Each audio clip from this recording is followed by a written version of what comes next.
Today is Thursday, March 6th, 2025. This is Sarah Franklin interviewing Glenn McCarthy for the Theodore Corbitt Institute for Running History Research's Roadrunners Club New York Association Oral History Project. Glenn, thank you for taking some time to speak with me today. To start, could you introduce yourself and provide some biographical info, like your birthday, birthplace, family members, and where you grew up? So, my name is Glenn McCarthy. I was born in Brooklyn. Um, my oldest brother actually drove my mom to the hospital when she had me. Um, Wow. he was 16 and my dad was at work, so he was the designated driver. At any rate, I had another brother and a sister.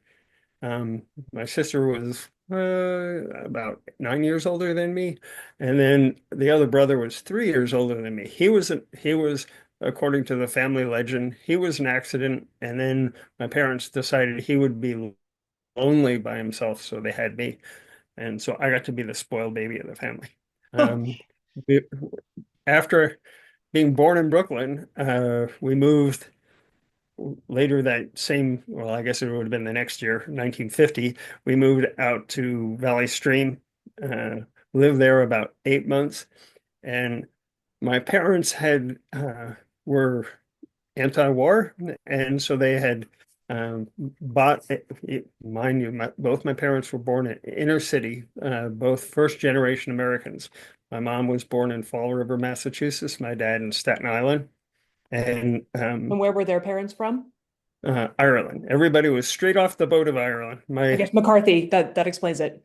yeah, and so any rate, so then they had bought a farm in the late or in the early 40s when it looked like we were going to war, because in those days, if your oldest child uh, was a male and would be earmarked to go in the military, but you had a farm, they said, no, you can stay home and help run the farm. So they bought this farm in the first farm was outside of Scranton in Pennsylvania. And that's where my one brother was born. And then when I after I was born, the Korean War was threatening. So they bought yet another farm outside of Honesdale in Pennsylvania. So I spent the first 6 years of my life on a dairy farm in upstate Pennsylvania. And then when we moved back to the city, I used to get beaten up because I didn't have the accent that everybody else did, which I still don't. But at any rate, from there we moved around Long Island and ended up in Wantagh for a long time on Long Island. And my eldest brother or elder brother, who was, I wanted to be like Doug, my older brother. And so when he went out and played soccer during his freshman year in high school, I was in seventh grade. I went out and played soccer. And then when he switched sports from soccer to track, so did I. And that got me started. And the coach at Wantagh High was a very successful coach. He had the individual winner of the state cross country and state 2 mile titles when I was a freshman, and they also won the team cross country title. Turned out that Mike Burns was his name, and it turned out that he was a devotee of Arthur Lydiard. And little did I realize that he was starting me on a long career of following Arthur and Arthur's system of training. And I'll get back to that later. But um, then when um, my dad had open heart surgery, he'd had rheumatic fever as a child, and it had damaged his heart. And they said either we're going to have to have open heart surgery or you're going to not make it more than 3 more years. So um, it, my parents sold our house in Wantagh and we moved into Kew Gardens into a one-bedroom apartment.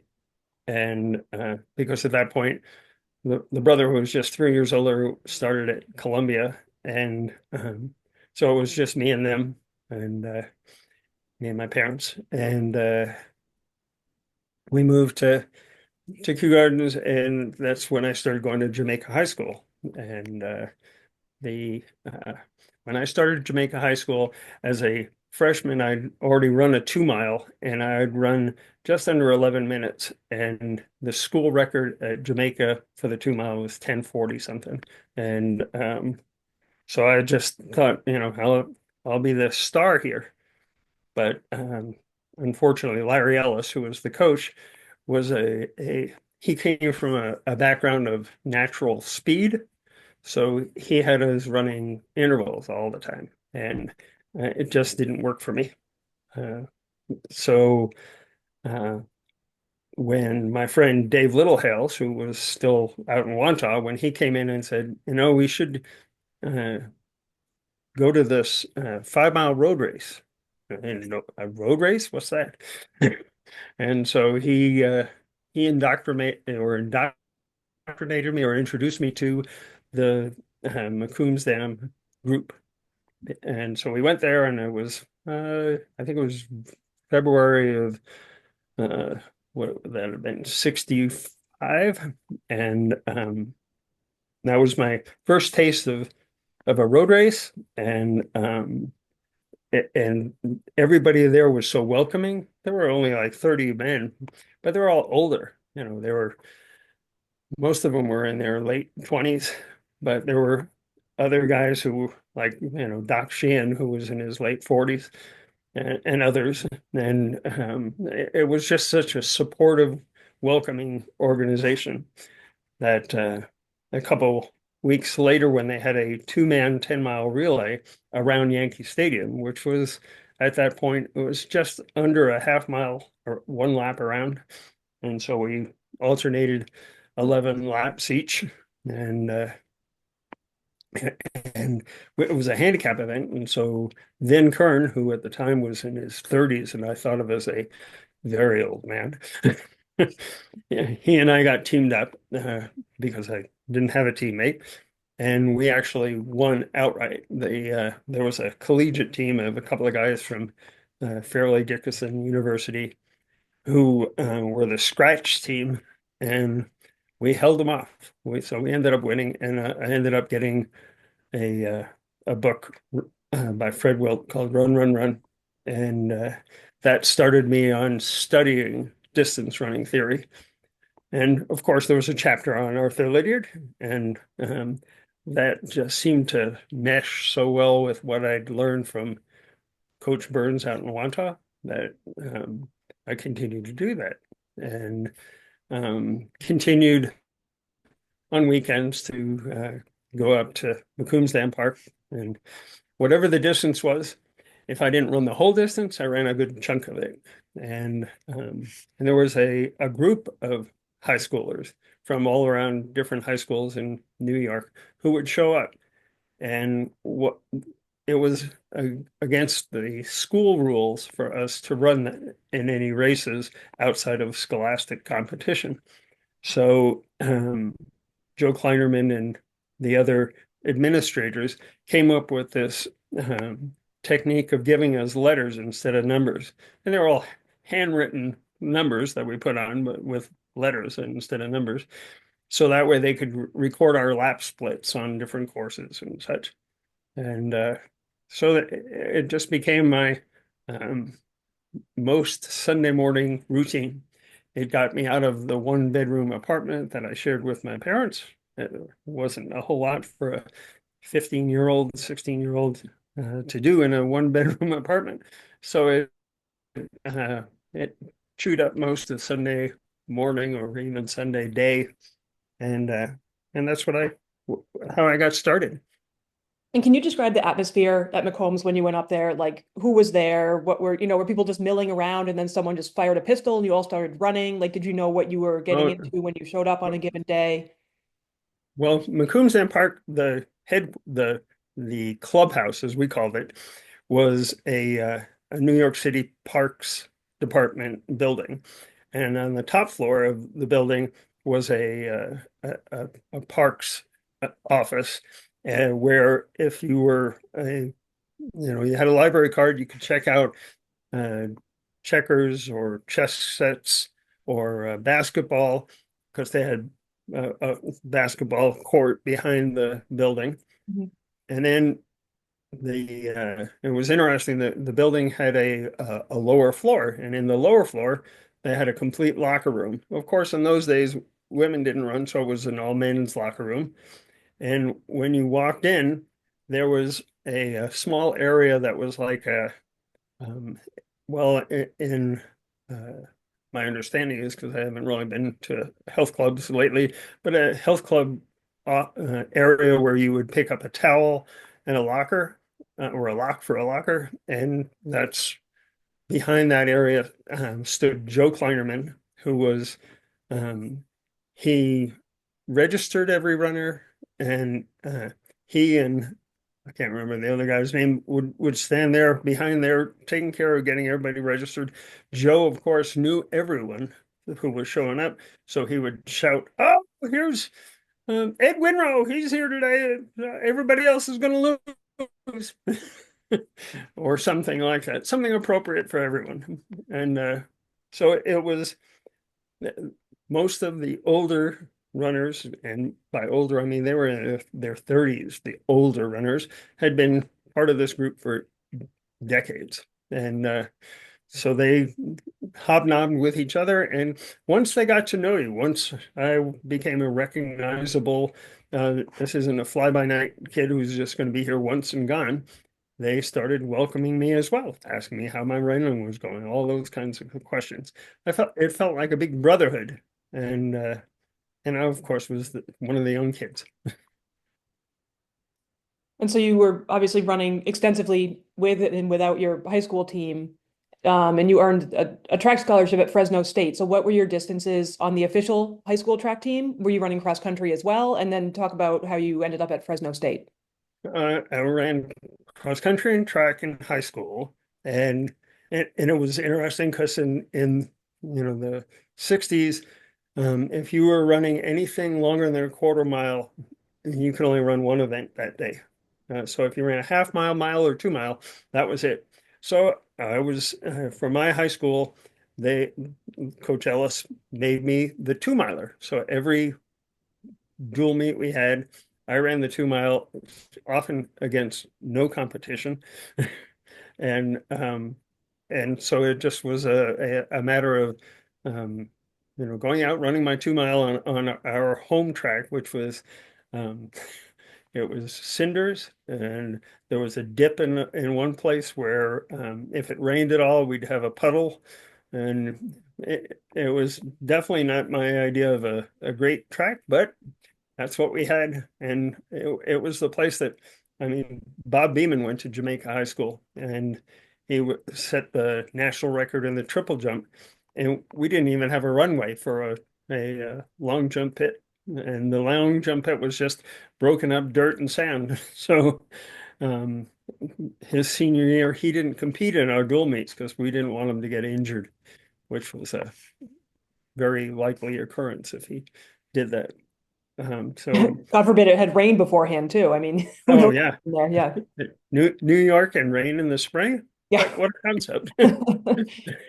So I ran mile and 2 mile in high school and cross country, and eventually, when I first went away to college, I actually started at Central Connecticut State College. That didn't work out well for me, so I went to National Community College, and I ran a few meets for them in cross country, and then they realized that I'd gone to a 4-year college, so then I was declared ineligible. And it was during that time when I was running, and I was running so much better than anybody else on my team or on the junior college team, that I started riding away to California colleges, because in the late 60s, California was the place to be if you wanted to be a distance runner. So the only school that wrote back to me was Fresno State. Little did I realize there was good reason for that, because I don't know if you know much about Fresno, but Fresno's in the Central Valley, and from about April to October, it's typically 100 degrees or hotter. Mhm. And so that's not exactly good distance running weather. So they didn't have a particularly strong distance running uh, history. So I flew out in February, and I'll never forget this because I got there and it was beautiful, sunny, and everything was green and plush, and I thought, wow, this is pretty nice. And by that point, both of my parents had health issues and had been forced to retire, and so they had moved to Michigan to be close to my oldest brother, so he could keep an eye on him. But they hated the Michigan weather. So when I said, I'm thinking of going to college in California, they said, well, you pick the place, we'll move, and you can stay with us. So that's how we ended up at Fresno.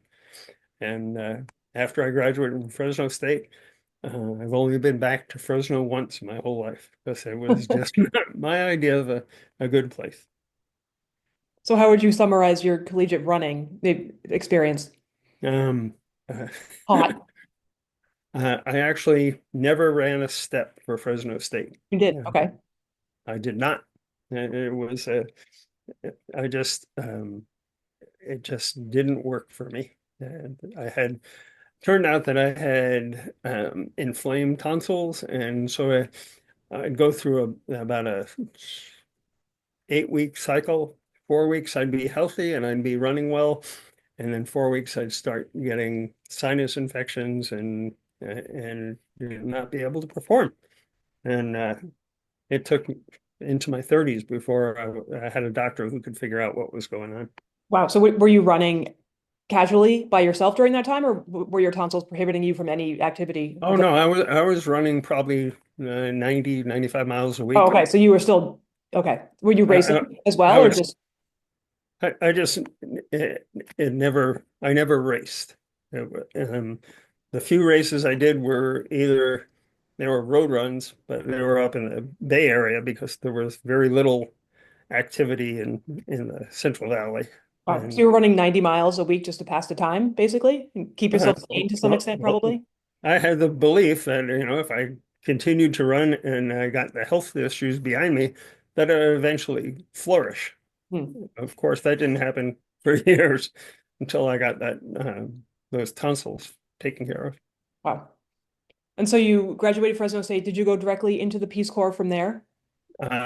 No, my ex-wife and I, um, we'd made a deal. She was 2 years behind me, so when we decided to get married, she um, she pushed it up so that we got married before my senior year in college. And she went to work and she said, okay, so this will be the deal. I'll put you through school this year, and then you'll put me through school after that. So we did that my last year at Fresno State, and then I found that if you taught at a private school, you could get a teaching credential for if instead of going through the extra classes. And I knew my ex-wife didn't want to support me going back for one more year of college. So I took a job at a private school in San Diego County um, after graduating. And it was up in the hills, and the kids were all wards of the state. And we lived with six of the boys who were attending the school. And the goal of the school was to get the kids up to an education level where they could slide back into the normal education program in a grade that would be acceptable. And when I say acceptable, I mean we had a 14-year-old boy who was at the school, and his education level, he was like at a first grade level. Well, Wow. you don't want a 14-year-old going into first grade. So that was our push. And so I did physical education mostly for the boys, and so I had them all running, and one of them actually ended up running a 25-kilometer race uh, before I went in the Peace Corps. Ended up leaving after 6 months. Something that happened when I was in my senior year, and I was looking for options to get a teaching credential, and there was a poster in the PE building at Fresno State that said there was a program. You apply, and you'd go to Washington State, and for a year you'd teach in the elementary schools in the Washington State Pullman area, and and when you were finished, you'd go to the Peace Corps. Well, unbeknownst to me, because I didn't say it, they only wanted Washington State residents. So they passed my application along to the Peace Corps. And so one day in the mail, when we're at that private school, in comes this invitation from the Peace Corps to go to Venezuela and be in a sports program, which sounded like a natural for me, sports and education. And so again, I was thinking I'll go there, I'll teach in Venezuela, and I'll come back and use that to get my teaching credentials. And you And speak Spanish as well? no, You had to learn, okay. I didn't know I, if that was part of the intrigue too, but no, okay. no. Well, I had taken French from when I moved out to Wanta. They every year when once you started third grade, they started you in a language, and they alternated French and Spanish. And so the year I was in happened to be French. So I took French all the way through my sophomore year in college. So here I was. The first part of our Peace Corps indoctrination was to spend 3 months in Puerto Rico, and we lived with a Spanish-speaking family and attended Spanish lesson classes all day. So just And full immersion into the language and the culture and yep. you name it, everything. And so I continued to run while I was in that training. I'd get up at 5 in the morning, and it'd be pitch dark, and I'd be running on, barrio streets in Ponce, which is on the south side of Puerto Rico. And then when we got to Caracas, which is the capital of Venezuela, and where we for whatever reason, the Peace Corps decided to make an example of our group and not pay the bribe they normally paid to get ID cards. And you couldn't travel within the country outside of Caracas without ID cards. So, we spent 6 weeks before the Peace Corps finally paid the bribe to get our ID cards. And during that time, I'd go running through the streets of Caracas, which in a couple of years earlier, a group they had hired Lydiard to come and coach there 2 years prior, and he had taken a group to the main park in Caracas, and he split the group in half and had one of the other coaches take one group and go east, and he took a group and go west, and they were supposed to meet on the other side of the park and then finish together. They all got arrested because they were running without shirts in a park. And that was, even though it was 85 degrees, didn't matter. It was against the law. And so I had to run with a shirt on wherever I ran in Caracas or risk being arrested. So anyway, so then they finally sent me to Maracaibo, which was one of the major cities in Venezuela, and they had a huge new sports complex. And it turned out that later that year they'd be hosting the Central American Championships in track and field.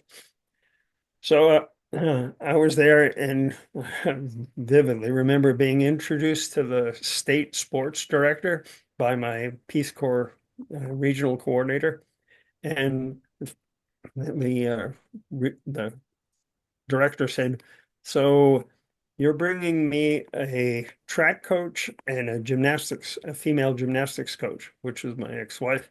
Then my director said, "Yes, we are." And they said, "Well, what happened to the male basketball coach and the female swimming coach that you promised us?" And he said, "Well, this is what you're getting." So, Prize, yeah. so I became the ninth track coach in that state. They took me out, introduced me, and what they did was they gave me the athletes who asked questions like, "Well, why do you have me running this workout?" And because the coaches weren't used to people doing that. So I got a handful of recalcitrant is what the coaches call them, athletes, but they were all very talented. And so when the guys I was working with started improving, then I started attracting more of the guys who would show up at the track. They'd say, is it all right if we do your workouts instead of such and such a coach? So after about a week, the sports director sent word that they wanted me to show up in the office on Monday morning. So Monday morning, I show up and they interview me and say, we have a coach we've hired. He doesn't speak any Spanish. Could you translate for him? And I said, sure. And they said, well, come back tomorrow and we'll introduce him. He'll be here. And so I go into the sports office the next morning and there's Arthur Lydiard. And so we began a close-knit working arrangement where we took and taught his coaching system around the country, as well as the track stadium had, I don't want to call them bleachers, they had these cement seats, and below them were rooms, and they converted one of those rooms to the center for all the athletes, for all the top quality distance runners from Venezuela. So they had 30 guys who were staying there, and that's where Arthur stayed, as such a humble guy, living on a cot in a in a hot, sweaty cement room with 30 other guys, and he forced them to go out and run with him every morning. So every morning they'd go out and run for an hour, and Maracaibo, once the sun came up, it was over 90 degrees. They actually did have people who fried eggs on the sidewalk in Maracaibo. It was that hot. But Arthur worked with these guys.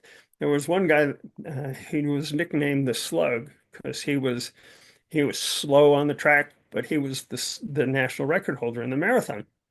And Arthur worked with him, and he made him do a whole bunch of boundings on the stairs while they were the seats in the stadium. And after 4 weeks, the Slug actually ran the equivalent of a sub 4 minute mile at 1,500 meters. And And probably in 90 degrees too. Yeah. yeah, exactly. So it was quite an experience working with Arthur. And then when And just Arthur to was pause quickly, can you just give an overview of who Arthur was, what his credentials were as a runner okay, and a coach? so Arthur Lydiard was in the late 50s, decided that he wanted to be a better runner.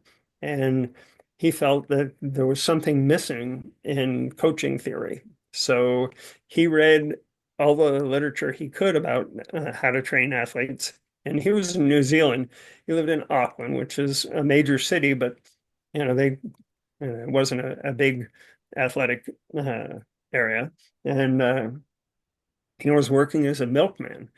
So in addition to being a milkman, he played with different distances. And so he came up with the concept that 100 miles a week was about the sweet spot.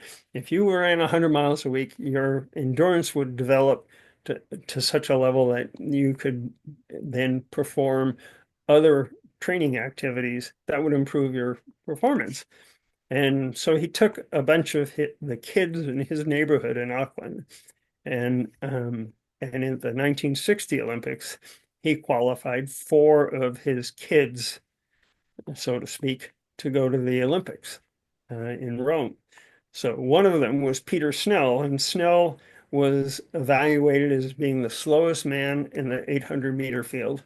And so when they had heats, the pontiffs, the guys who really knew sports, said, "Oh, well, they'll eliminate Peter in the heats." Well, he won his heat. So then they said, "Well, he'll be eliminated in the semifinals." And he won his semifinal. And each time he was setting a new personal best for himself. So then when he got to the finals, they slotted him as there were 8 people in the final, and they slotted him as eighth. And he ended up winning. And that was the start of the Lydiard mystique. Within an hour, his teammate, Gary, is it McGee? I can't remember which one it was. There were three guys that all won medals, but it was Murray Halberg. Halberg won the 5,000 meter within an hour. So here were the two New Zealanders winning gold medals within an hour of each other, and they're both coached by Arthur. And then Barry McGee finished third in the marathon that year. So then, four 4 years later um, at the Olympics in Tokyo, um, Snell won both the 800 and the 1500, becoming the first athlete to do that. And then there were other New Zealand athletes who all Lynn Davies got the bronze in the 1500. So Lydiard's reputation was created, and then he decided that he could make more money by selling his coaching skills to other countries. So he moved to Mexico for the '68 Olympics, and his big complaint was that there was so much corruption that even though he was working with very talented runners in Mexico, that the coaches would say, "Oh, we'll follow your system," but then they wouldn't. And so the Mexico experiment certainly failed. Well, while he was at the Mexico Olympics, the Olympic Committee for Finland, which Finland in the 30s had been a mecca of distance running, but they hadn't done anything since. And they asked him if he'd come to Finland and help them with their Olympic team. So at the '72 Olympics, which was the 3 years after he started working in Finland, Lassi Verin won the 5,000 and 10,000. Pekka Vasala got a medal in the steeplechase, and I can't remember the name of the runner who was an upset winner in the 1500. And so that was where Venezuela recruited him. They saw that he had this great success, and so they tried to get him to come to Venezuela and help them. And you were So obviously a high mileage guy yourself. You were running 90 miles a week in college just on your own, and you'd read all the books, and you must have been well aware of him. And then he just kind of falls into your lap. You join the Peace Corps, and then you end up with, translating for him. yeah, yeah. It's just I mean, how serendipitous is that? You couldn't, it sounds like a movie. And if it was a movie, you would think it was not a true story. But Yeah. it's just incredible that you were doing all this on your own, and then you weren't even trying to get into, you weren't aspiring to do anything further with running, and then you end up with Arthur Lydiard, and then you're able to help him and learn from him, and just how did things progress from there? Yeah. Well, so then when Arthur was supposed to stay for 6 or 8 months, but after 3 months, the New Zealand Athletic Association contacted him and said, excuse me, that they wanted him to come and work with the distance runners from New Zealand for the Commonwealth Games, which were being hosted by New Zealand. So he couldn't turn that down, that offer. And so he left and returned to New Zealand. But when he was leaving, he told the runners who were staying, the Venezuelan runners, they had basically rewritten the New Zealand, or not New Zealand, the Venezuelan record book during his time there. And he said, if you really want to continue to improve, you need to go wherever Glenn McCarthy goes, because he's the only one who really knows my system well. So I moved from Maracaibo, which was at sea level, to a city called San Cristobal in the mountains, which was at about 4,000 feet, and a more moderate climate, and continued to coach several of the members of the national team who had moved there to be coached, and then a junior runner, Jose Medina, who set national records at 5 and 10,000 meters for under 20-year-olds. So I coached there until my oldest daughter was born in Venezuela, and it turned out she had a milk allergy, which they didn't diagnose. So after she was 3 or 4 months old and was not gaining any weight, the Peace Corps recommended that we return to the States. So I did that, and my ex-wife's family was living in Chico in Northern California, and they had a friend who needed someone to house sit while they went backpacking in the Sierras. So we went to Santa Rosa in Northern California, and I got a job and continued. I absolutely continued to run the whole time, and a couple of years later, started a running club there that's still going. It's called Empire Runners, and it was modeled after my experiences with the Macombs Dam folks. Low-key events, very supportive of and wherever you want it, we're in the spectrum running wise. And that of course was after the first running boom.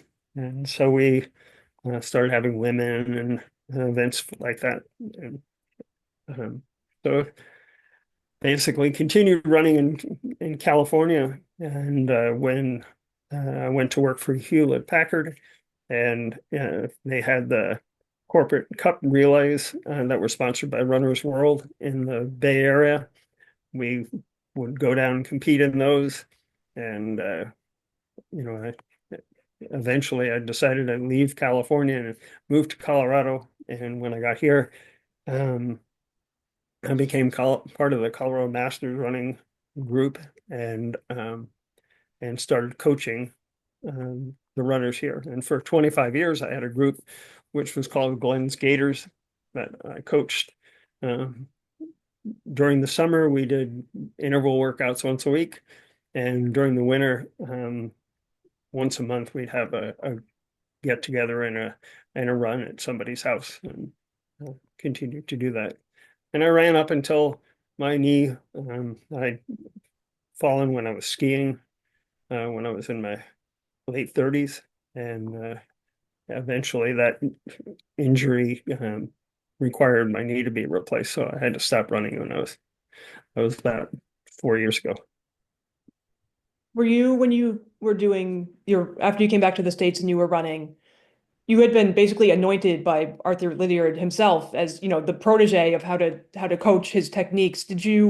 Were you, flaunting that around and, had that on top of your resume, or were you just kind of internalizing it all and just kind of going on with your own running as you could with a young family and moving and everything? Like how did your life change, obviously, when you got back to the States, but what was, did you feel, you must have felt different having been with Arthur Lydiard, but how did you apply that to your running and your coaching going forward? Well, I certainly I kept using his techniques and his program on myself personally, and then on anyone who asked for help.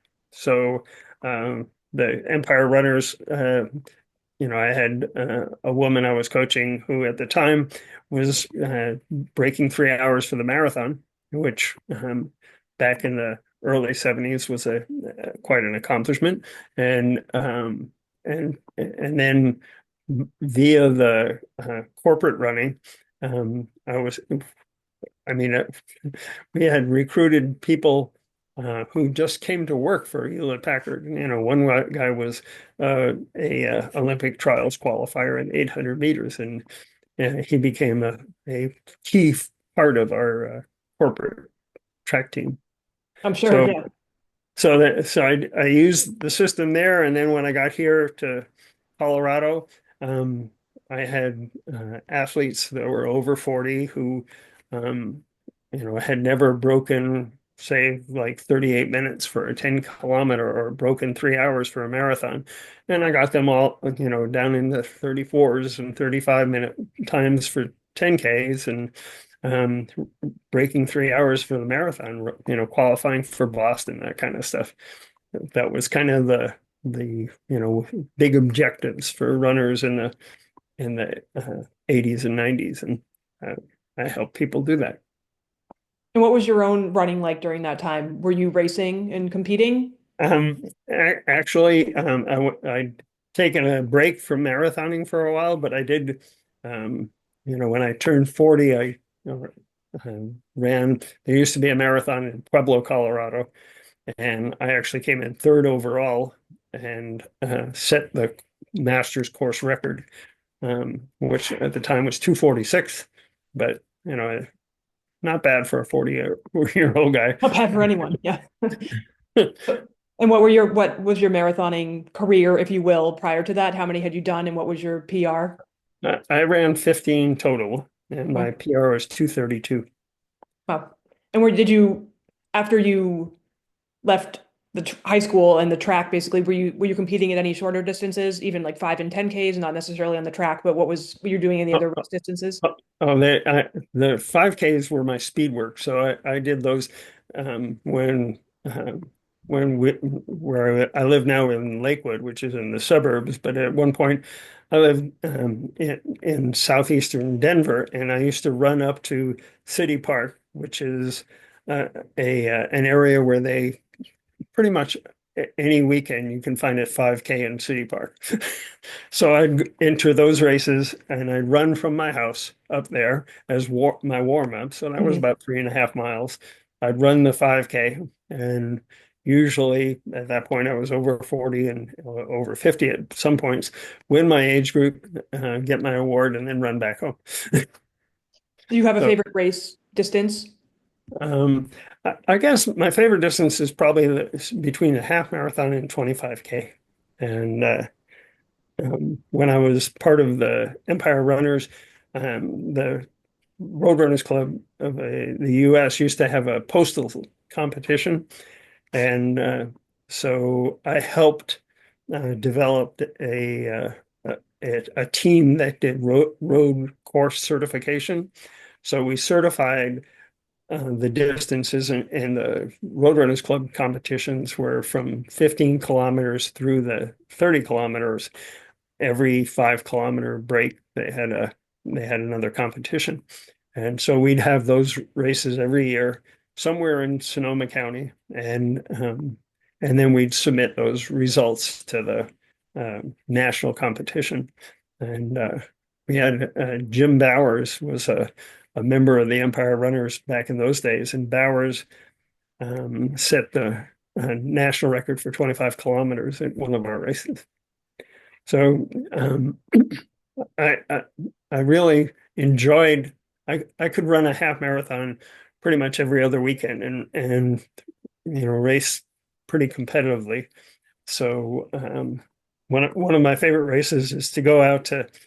They still have this race. It's in Moab, Utah, and they bus you out from town out on the road that parallels the Colorado River. And basically, they take you out there before the sun rises, and then you're standing there at this stripe in the middle of across the two lanes of road, and they close it all down for these races, and they have a half marathon and a 5 mile. And so I'd always run the half marathon, and you zigzag your way back along, running alongside the Colorado River into downtown Moab. It's Must have been beautiful. beautiful. Yeah. Yeah. Going back to the course measurement, when you started the Empire Runners, you had been in touch with Ted Corbitt about certifying some of the race distances. Yeah. Were you aware of Ted from your days in New York, or Oh, did you get absolutely. acquainted with him? Can you tell some Ted, stories about Ted?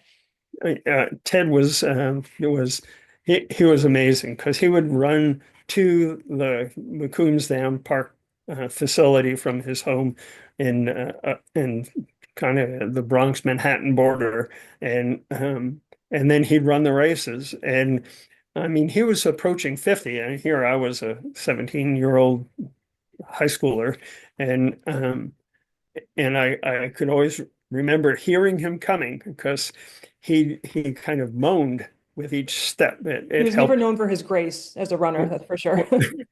Well, yeah, but he had learned that if you did that moan with each step, it helped relax the musculature and allowed you to take in more air in your next breath.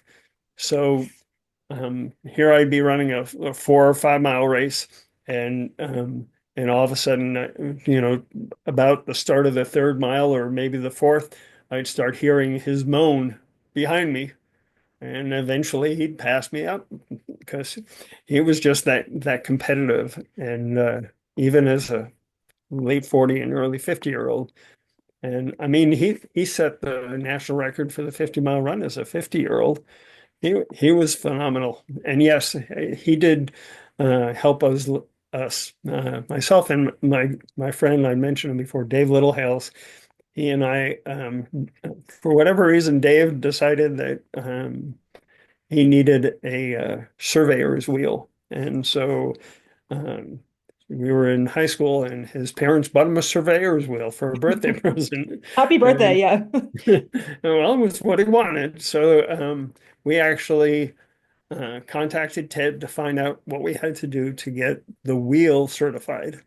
So they had a 1 kilometer uh, stretch that they had certified, that Ted and the rest of the Roadrunners Club had certified.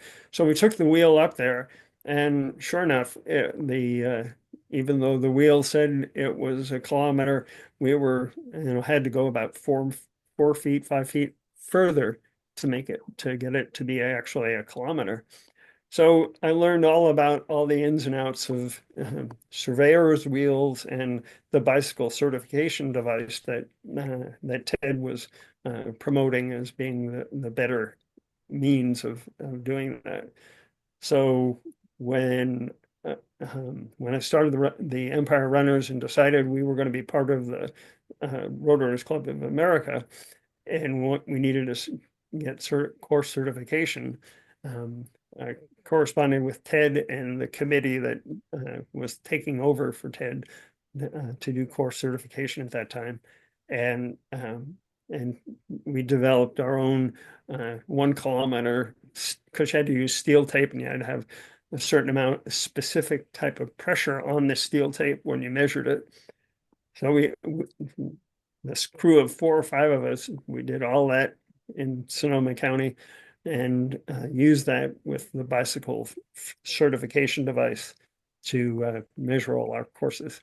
And when Ted, through all my correspondence, found out that I was working for HP, he contacted me about wondering if it would be possible to get HP to donate. There was a division of HP that manufactured measurement devices. They were electronic measuring devices. And unfortunately, we couldn't get them to donate one, but because they were about tens of thousands of dollars. I'm sure at the time, yeah. And but at any rate, yeah, great deal of respect for Mr. Corbitt.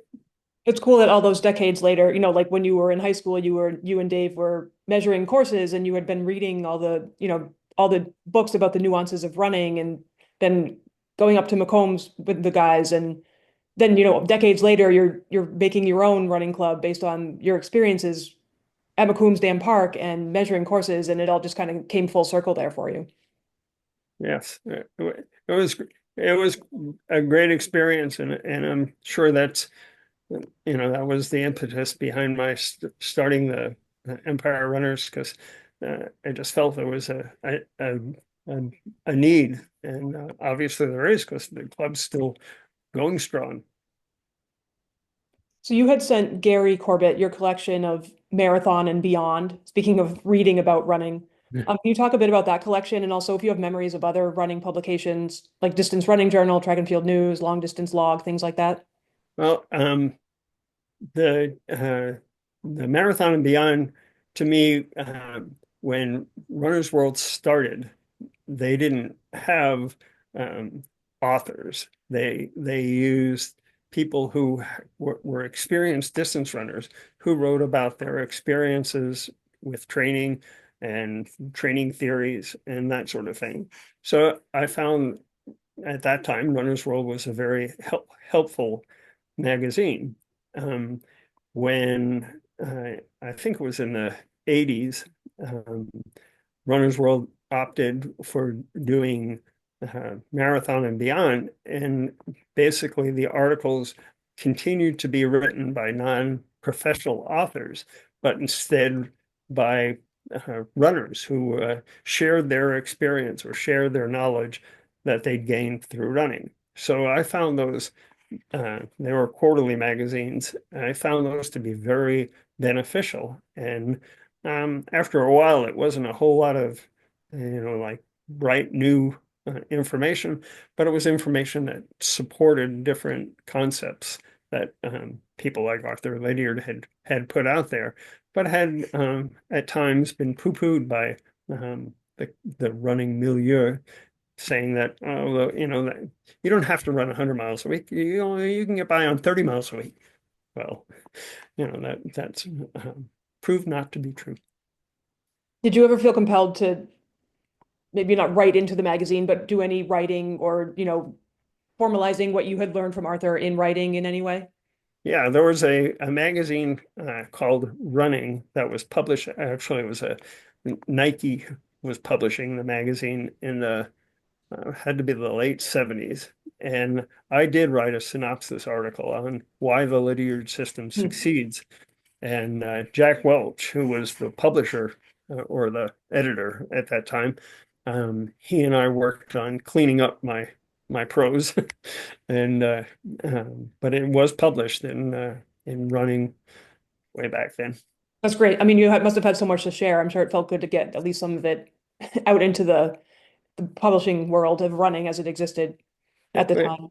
Were you yeah, following results like in the other magazines or journals or publications I mentioned? Were you following runners' results as oh, well? absolutely. I when I was in Northern California, the West Valley Track Club had a West Valley uh, Track Club newsletter that you didn't have to be a member of the club to get the newsletter, and they published results from all over Northern California and also any place that Northern California runners went. And obviously, there were lots of very good runners there, so there was constant information about races and competitions all across the states and the world that were showed up in that. So that was a, a significant part of my running literature during that time. Runner's World used to put all those kinds of results in the back of the magazine, but then with the advent of the internet, that became less and less important information because you could, like a day after the race, you can find pretty much every bit of information about races anywhere in the world as you can today. So, Runner's World, there was Running, which was out of that wasn't the name of the Nike one, but that was Running was a New York based magazine, and I don't remember the name at this point for the magazine that Jack Welch published. But some years later, I ran across Jack on Facebook, and he actually sent me a copy of my article that I'd Oh, written. good. It's not been lost to time. That's good. Yes. So I feel like we covered most of your running story, and I'd like to just return to the theme of the series of these interviews, which is the New York City running scene in the 60s, with the Roadrunners Club, New York Association, and Macombs Dam Park and all that.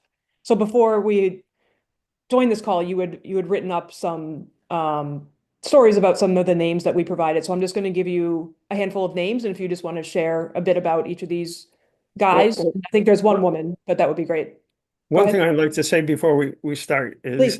in the 60s, at the high school level, and I think I said this already, sorry to repeat, but you could, if you ran any event over 800 meters, that's all you could run that day, and or over 400 meters. And so it was a drastically different environment for high schoolers trying to run distance. And obviously, women weren't running at that point in time.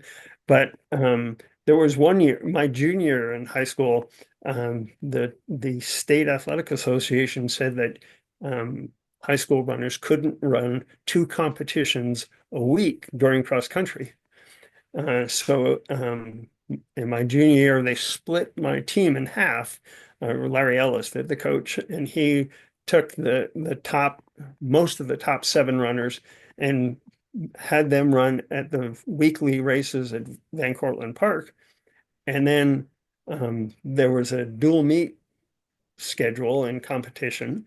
And so he had the rest of us run the dual meets, so that way we could try to win the dual meet title for the county. And I never got to run in the big invitationals.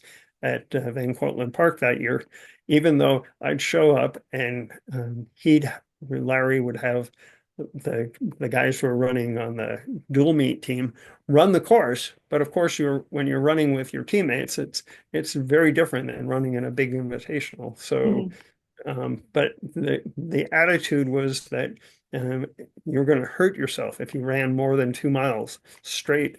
And cross country they didn't even have 5,000 meter cross country races in those days. It was 2.5 miles was as long as they were going to let you run. Hmm. So it was a very different attitude about distance running. So to go to the Macombs Dam guys and have them supporting uh, high school athletes running the 8, 12, 16, or longer road runs they had, it was a definite different complexion, a different feel, and so supportive.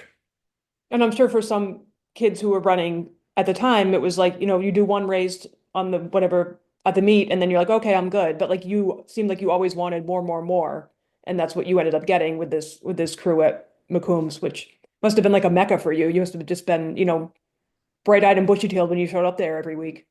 Yep, and there was one runner, and I mentioned Nat Cirulnick, and Nat was I think he was in his late 30s at the time, so he was an old man for a 17-year-old or 16-year-old, and but Nat definitely took me under his wing, and there was one time where there was a 10-mile run in Bridgeport, Connecticut, and he swung by, picked me up at our apartment, and took me up to Bridgeport so I could run that. And I was my senior year in high school. And, I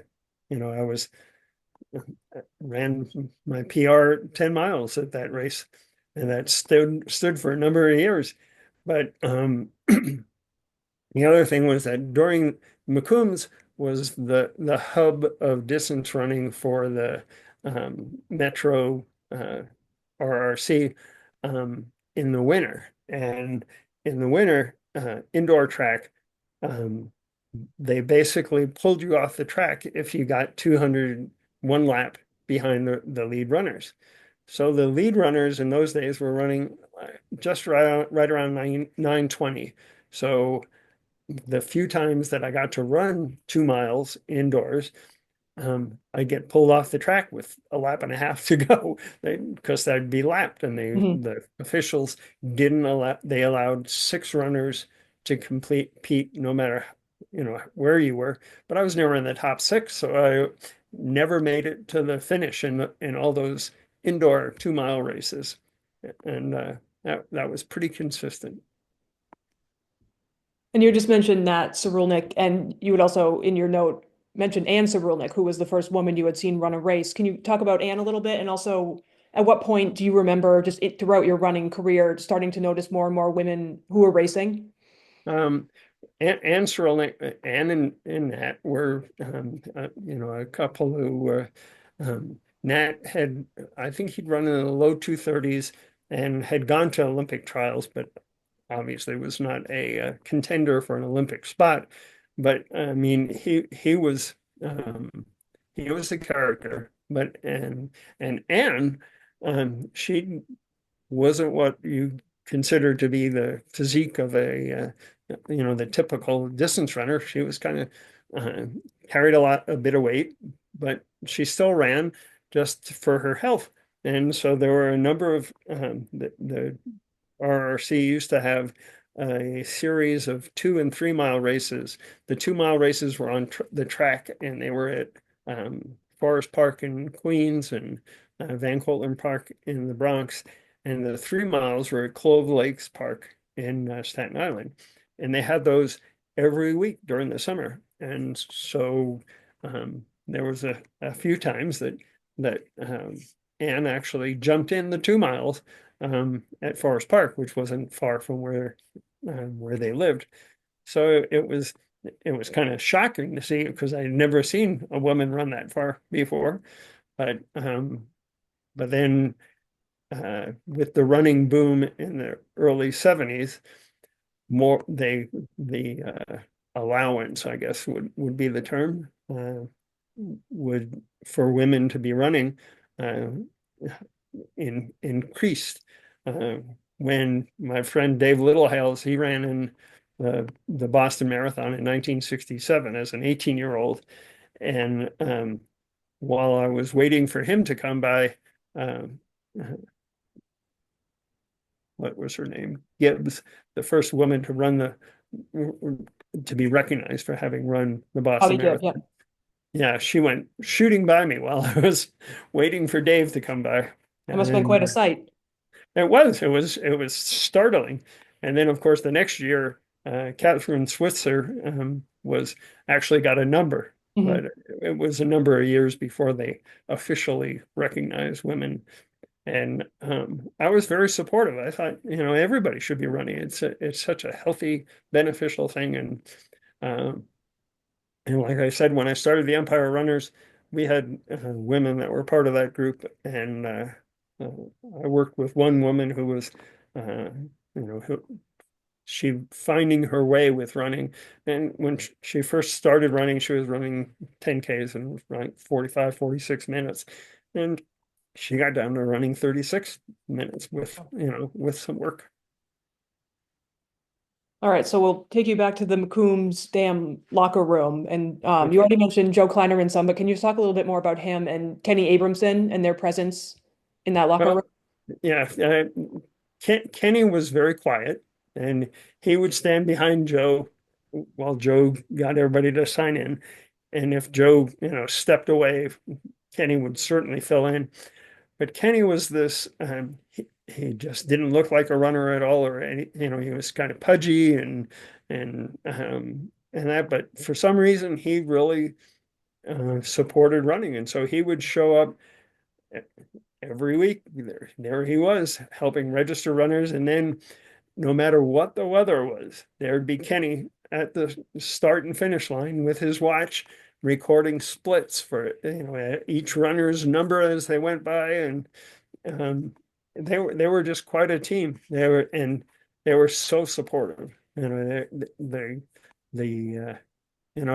when you would run because we ran the same courses all the time, and when you ran a best time on one of the courses, they would acknowledge that. It was uncanny that they could all these 30 or so people that would remember your splits and your times and if you made the mistake of starting too fast and you faded off at the end of the race, they'd tell you, well, maybe the next time you should be starting a little slower. So they were a wealth of advice, and especially for a youngster like me, it was also new running such distances. And there was one year the the Roadrunners Club made a point of helping runners get prepared for the Cherry Tree Marathon, Territory, yeah. which was the predecessor to the New York Marathon. And it was called Cherry Tree because they ran it on President's Weekend. And runners would come from all over New England and the Middle Atlantic area because marathons were so few and far between. So they'd come to run, um, it was uh, something that the club helped people prepare for by having longer progressive runs um, over the weeks leading up to the marathon. So one year they did this program where on Saturdays they ran 4 and 5 mile races. And then on Sundays they started at 8 miles and they went to 12, 16, and 20. And that was supposed to help, if the runners get that distance in as they prepare for the marathon. And and what they did was they gave awards based on not on who won the race, but they totaled points that you got for the whole month. So if you were the winner and there were 30 runners, you got 30 points. If you ran the race but dropped out, you got 0 points. But if you didn't run the race, you lost 10 points. So at the end of the month, you collected all the points and gave away awards based on who had the most points. And um, even though I was a high schooler, I still placed in the top 15 of both of those sets of competitions. So every Saturday morning, I'd go up and run a 4 or 5 mile race, and every Sunday, I ran whatever the distance was. And that was so encouraging to get an award for just participating, basically. And that was part of that encouragement that was part of the Macombs Dam group, encouraging people to participate and encouraging remembering your time, so that way somebody other than you was remembering, oh wow, you just ran a PR. That was really great. What are you targeting this year? That kind of thing. And adding just that kind of low level of competition there too. Like, it's not make or break to get the most points, but it does add a little bit of inspiration and maybe make some people try a little harder than they might otherwise, which is a cool aspect of that. And they oftentimes did handicap races. And I remember one time, uh, Dave Littlehales had a friend who was a student at CW Post College, and he showed up, and it was a time when the Japanese were doing team running at the Boston Marathon, and they would run together and work off of each other, pulling themselves to better performances. So John and I were given the most handicap in this 12-mile run. And I remember after 8 miles, we were significantly out in the lead, and it looked like we were going to win the thing. Then we went by Joe and Kenny, and they said, "Oh, we gave you too much handicap. You're gonna win this." Well, unbeknownst to us, John Garlepp was just chewing up the ground behind us and ended up passing us clearly and easily during our last 4 mile loop. That's what I was just about to ask you about John Garlepp. Can you talk about him a bit? Well, John was this guy who, when I first started at McCombs, he looked more like a prize fighter. He was very tall and muscly. And when I found out that he worked as a garbage man, I totally understood that, because he was picking up and throwing garbage cans into the back of garbage trucks every day. So he was very, very heavily muscled. He didn't look like Vince Chiappetta, who was, your more classic distance runner build of long and lean. But John was just an okay member of the group when I first started there, but he worked at it, and I mean, he found I always found this interesting. He found a garage that would allow him to run inside the garage on snowy days. And so he would run an hour and 15 minutes inside a garage where, a loop around the garage wasn't even 100 yards. But I mean, that's the kind of dedication he had. And over the years, his dedication paid off. He became a top runner in that Macombs Dam group, winning lots of the competitions. And how about Milton Pataki and a bit about him and the St. Anthony's Boys Club?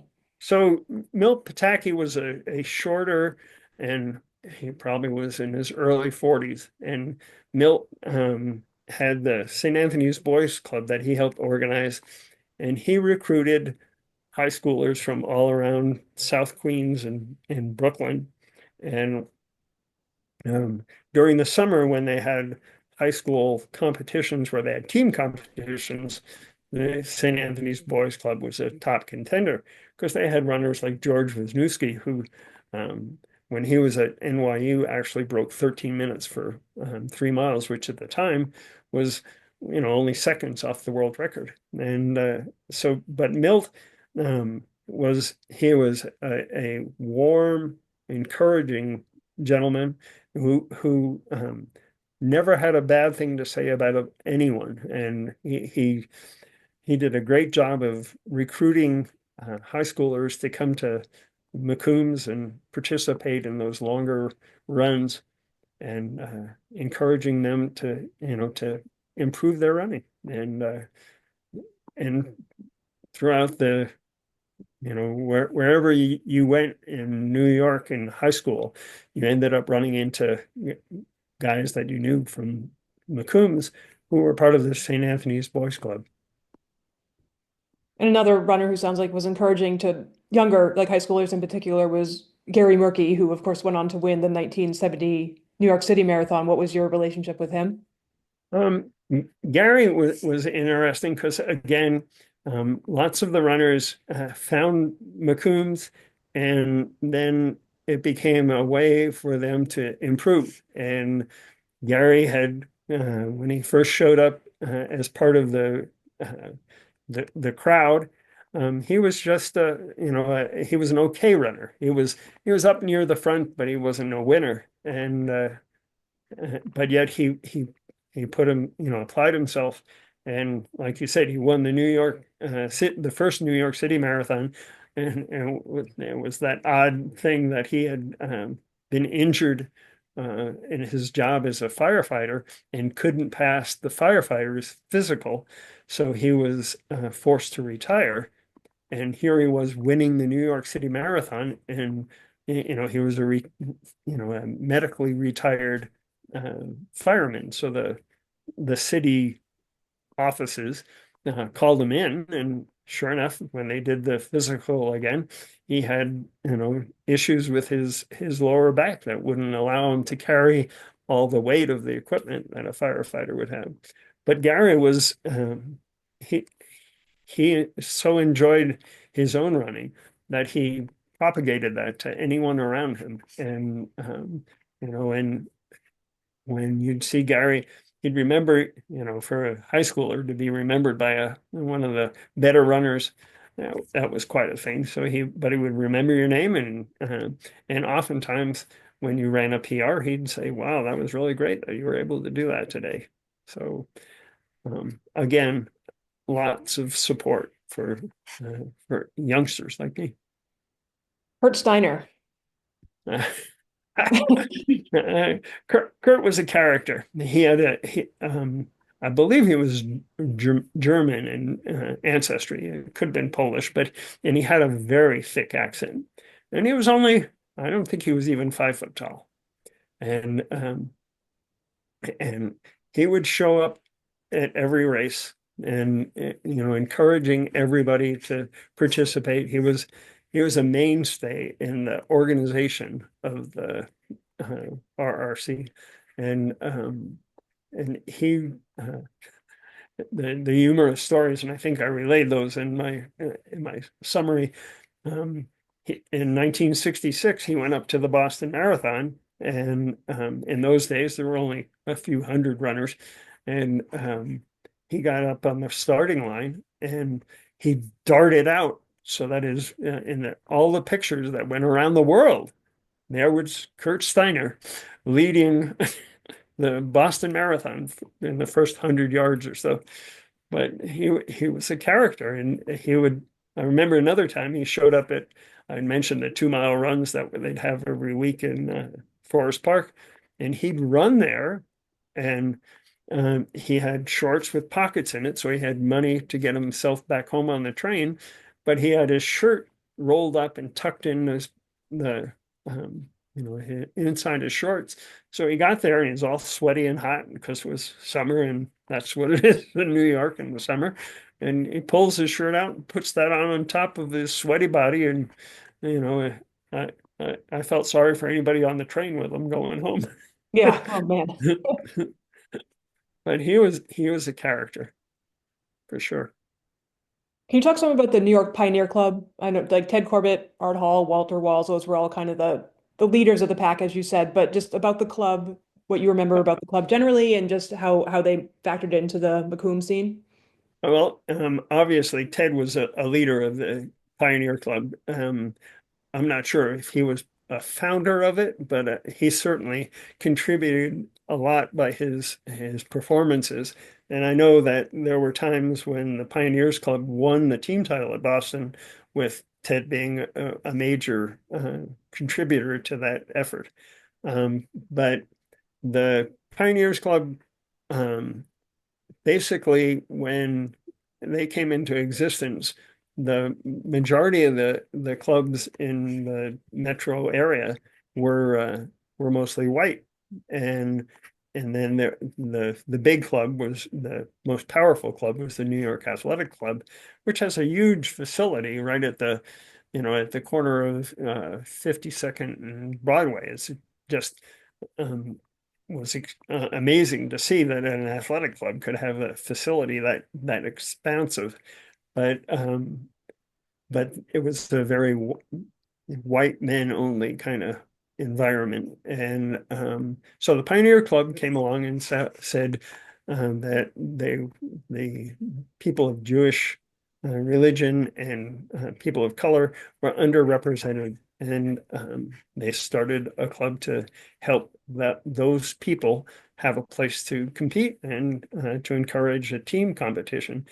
And I mean, they had not only distance runners, but they had John Carlos, who was the Olympic bronze medalist at 200 meters in the 1968 Olympics.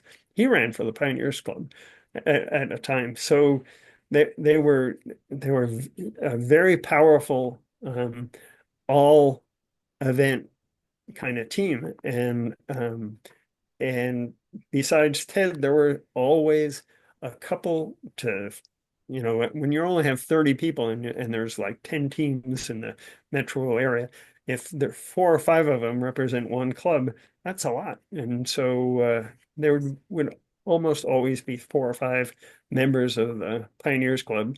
Art Hall was this guy who was a couple of years older than me, and he had gotten a scholarship to the University of Puerto Rico, and he came back after 1 semester, and he said, they had him running in a bullfight ring, and he's that was just not his idea of how he would be a successful distance runner. So, but he was a calm, intelligent, and very dedicated distance runner. Can you talk a bit about your first club, the Long Island Striders?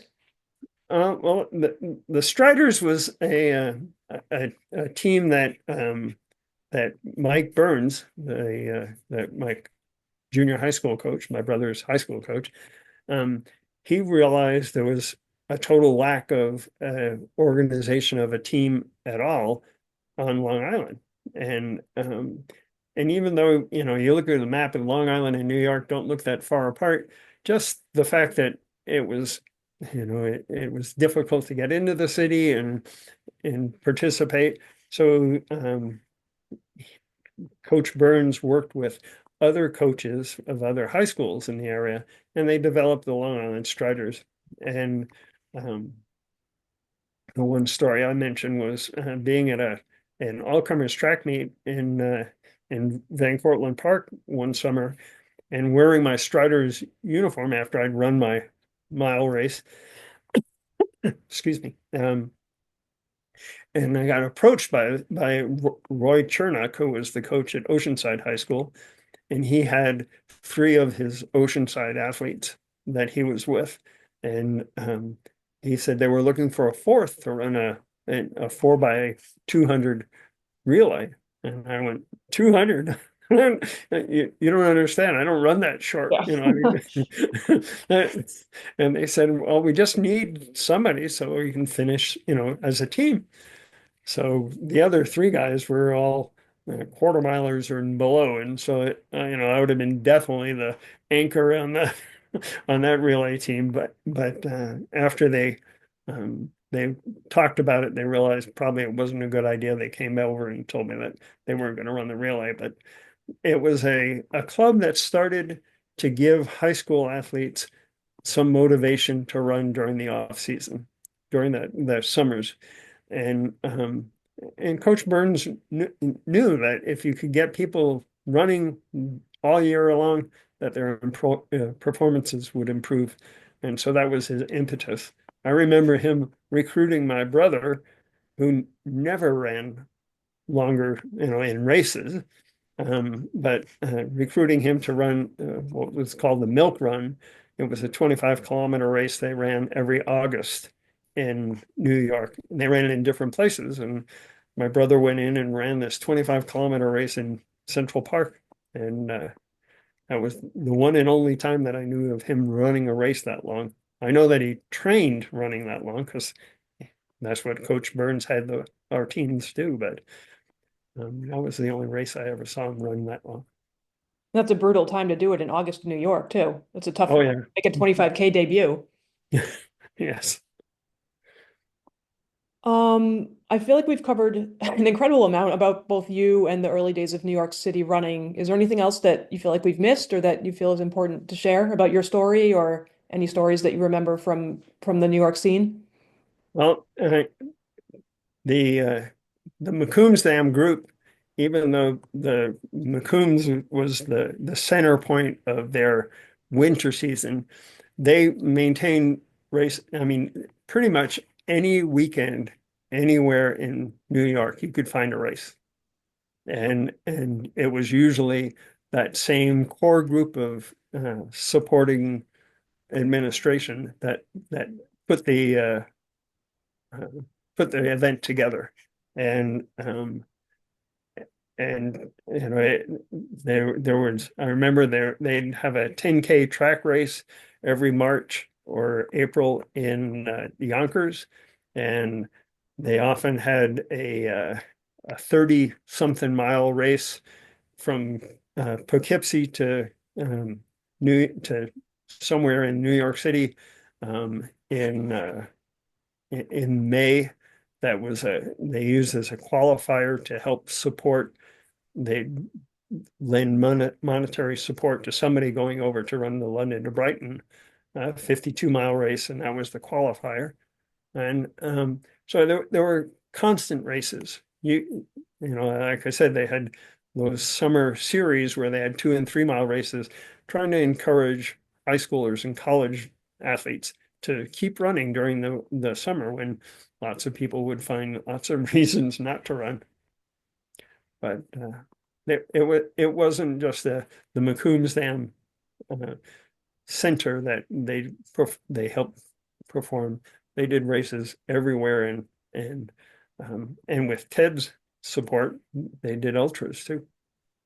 Was this all, I realized you back then couldn't just send an email blast and be like, hey, we're meeting at, XYZ for X distance. And how was this all communicated just by word of mouth and through the clubs?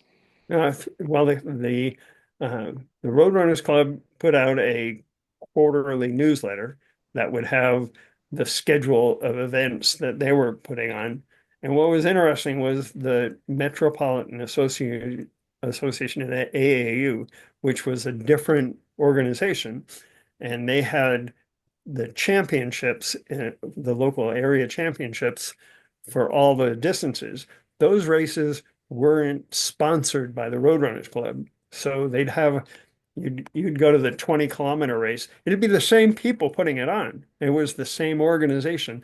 They were the people running the AAU's distance running chapter, but they wouldn't have the same support or like the AAU had rules about when you could get water in a race, and so these quote AAU races, they wouldn't have aid stations until you were 10 kilometers into the race because that was part of their rules. They also had rules where in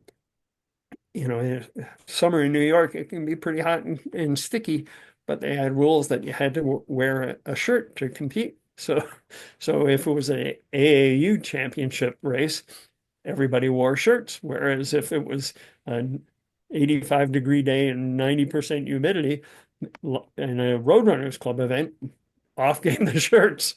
So it was interesting to see how the same people supported both organizations and both sets of competitions, but they abided by the rules that were different. Yeah, I mean, AAU was somewhat draconian at the time with all the regulations and the payments and everything, the amateurism and professional and where they drew the lines there. And I mean, Roadrunners clubs that popped up across the country were a response to that. And it sounds like you were seeing the difference firsthand between the two organizations. Well, we actually, one time Dave and I went to a AAU long distance uh, committee meeting at the AAU headquarters. And Olin Cassell, who had been a Olympic 400-meter runner, was the head of the Metropolitan AAU. And so we met with him, but all of the other people that were in that meeting were all Roadrunners Club people. It was uncanny. Here we are, we're talking about these, like you said, draconian rules. And here there were all these guys who, you know, tomorrow they'll be out being the Roadrunners Club people and they'll be pushing to have those rules changed. And they tried to, you know, they basically worked with what was what and tried to improve things. And they certainly did. Yeah, sometimes it I just mean, it, even the same people just abiding by different rules can change the whole culture.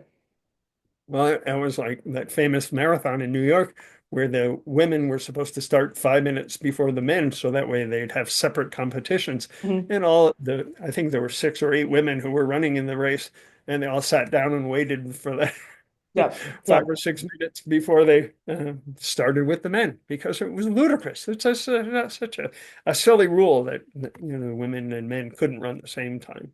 Right, and it only takes one demonstration like that to realize that, oh, maybe these rules should be changed, because the amount of press that came out of that was, yeah, that was not helping the AAU's case at all. Yep.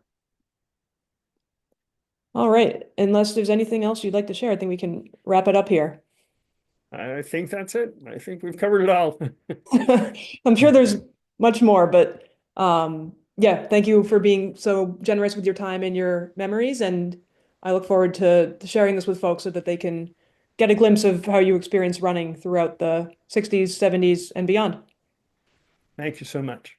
All right, thanks, Thank you Glenn. for doing this work. Doing our best. Thank you. Take care. Bye. Bye.